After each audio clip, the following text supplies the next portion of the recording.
TDP జాతీయ ప్రధాన కార్యదర్శి నారా లోకేష్ సంచలన వ్యాఖ్యలు చేశారు. తెలుగుదేశం పార్టీ ఆవిర్భావ సభలో ఆయన మాట్లాడుతూ తాను ఎక్కడకు వెళ్తున్నా రెడ్ బుక్ గురించి ప్రశ్నిస్తున్నారన్నారు. అయితే రెడ్ బుక్ పేరు చెప్పగానే కొందరికి గుండెపోటు వస్తుందని, మరికొందరు బాత్రూంలో జారిపడి చేతులు విరగ్గొట్టుకుంటున్నారని అన్నారు. అర్థమైందా రాజా అంటూ కేడర్ను ఉత్సాహపరిచారు.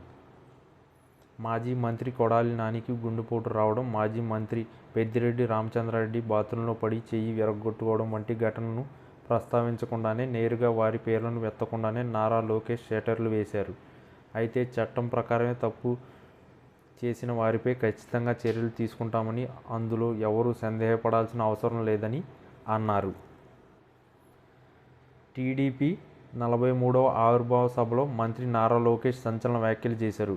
మంచి చేస్తే మీరు మెచ్చుకుంటారు, అదే తప్పు చేస్తే నాతో తోలు కూడా తీస్తారు అని అన్నారు. ప్రాంతీయ పార్టీకి 1 కోటి సభ్యత్వాలు అనేది అసాధారణమైన రికార్డు అని, అలాంటి రికార్డును 83 రోజుల్లో టీడీపీ సాధించిందని చెప్పారు. ఆంధ్రప్రదేశ్, తెలంగాణ రాష్ట్రంతో పాటు అండమాన్ నికోబార్లో కూడా సభ్యత్వాలు నమోదు చేయడం జరిగిందని తెలిపారు. సీఎం నారా చంద్రబాబు నాయుడు ఆదేశాల మేరకు కార్యకర్తల సంక్షేమాన్ని దృష్టిలో ఉంచుకుని ప్రమాద బీమాను 2 లక్షల నుంచి 5 లక్షల వరకు పెంచడం జరిగిందని నారా లోకేష్ పేర్కొన్నారు.